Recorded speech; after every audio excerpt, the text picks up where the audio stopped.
Hello, my miracles. Welcome back to another Page Turner Tuesday, and I am already weepy. So be prepared because this is going to be an emotional page turner.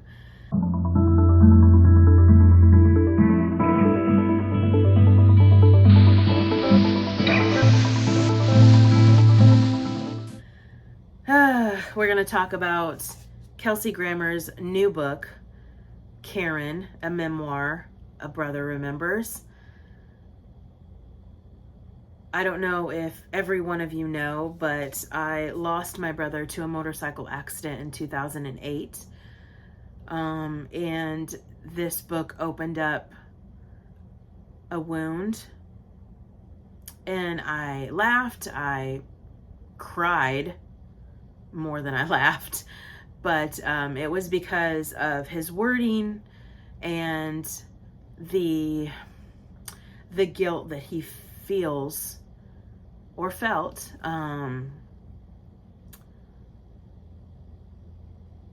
It's, I will warn you, it's a difficult read.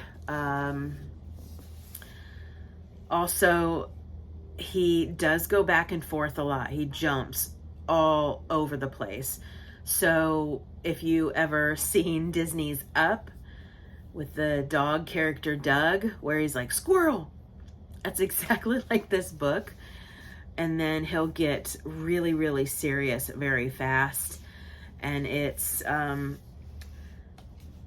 something that I do highly recommend. And I will say this is going to be in my library. I'm going to keep it. I'm giving it 5 out of 5 stars because I can relate so much to his heartache, his pain. I do have some little pages marked that I want to get into and read to you.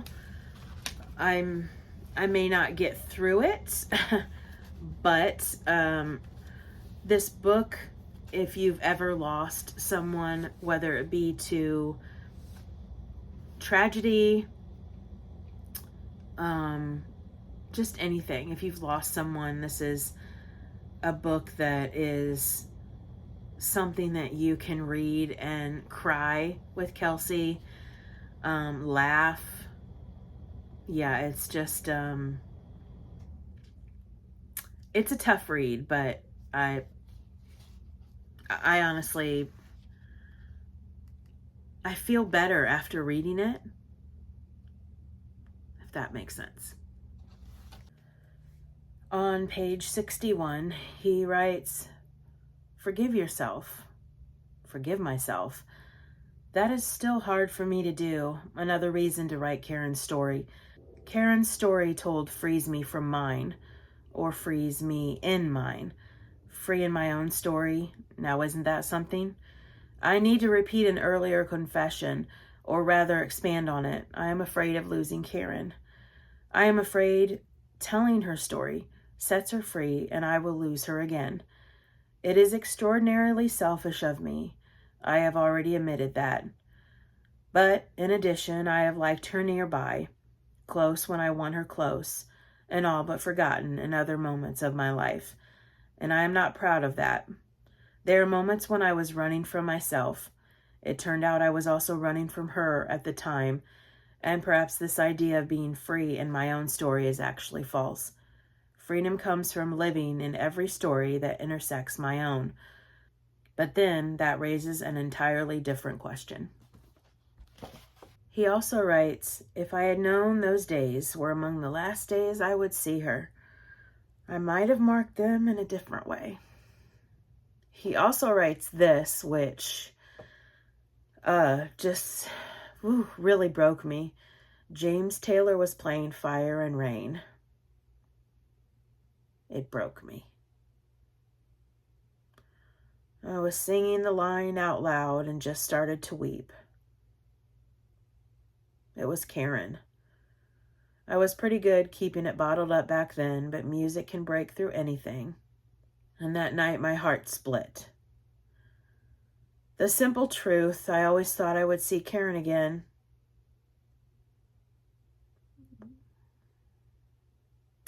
Letting her go, well, not sure I can.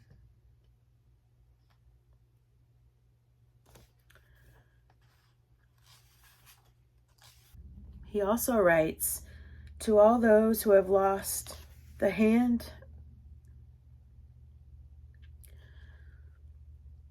to all those who have lost the hand of him or her they loved, for whatever reason, but certainly for those who have had the hand ripped from their grip and the soul torn from their heart, whether by cruelty or war, circumstance or fate, murder or the seemingly senseless conundrum of life on earth, for all those who have wept in despair, I hope this can give some solace. Remember them, and they live again. Hold them in your heart, and see them, and see God. For it is with God they dwell, in God's arms, and in his arms. We are one with them forever. If there was a single piece of advice I would give, it would be that in these trying times, step toward God rather than away. There is comfort in knowing I loved Karen so completely, allowed myself to care so deeply it could destroy me 100%. Maybe there is comfort in that, to love with every ounce of my being.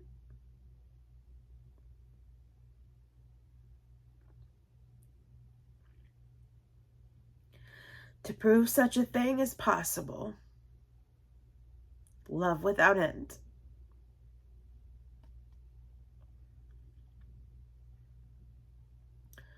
Without apology, comforting.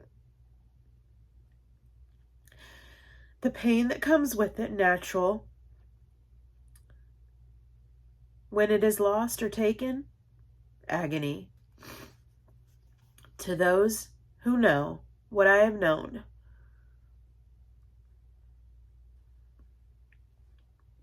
I wish you a powerful healing, to share with you my own and to share this comfort. There may be tragic days behind us, a few ahead that are bound to hurt, but oh, the love we have known. Such luck.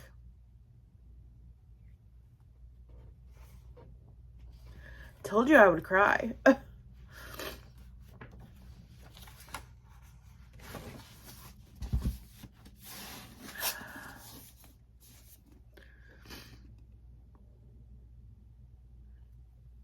There are books in your life that you read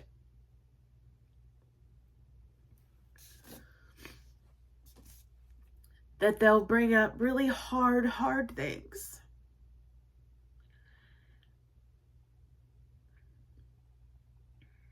But it reminds you that the person that you lost, you gave everything to.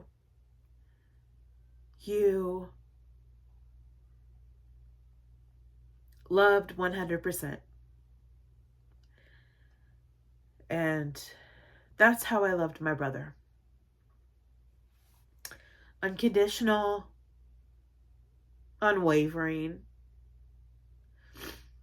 100%. And when you lose someone like that, your world is destroyed. Although this book was painful and it opened up a wound that never will heal in my life, I want to thank him, because he put into words what I was feeling, and I'm just really thankful for him sitting down and challenging himself and really going deep into his pain and agony. I wish I could meet him and tell him how much he has affected my life with this book. There's not a lot of books out there so far. There's not a lot of books out there so far that have affected me this much. And I'm very thankful for this. So 5 out of 5 stars. I purchased this at Barnes & Noble, but you can get it on Amazon. It's such a fantastic book. So, yeah. I'm all weepy, but I'm okay. Love 100%. Love your family, love your friends. Because just like that, they can be gone. If you like this video, click that like button. If you're not a miracle and want to be, click that subscribe button. Watch a miracle happen. I will see you guys next time.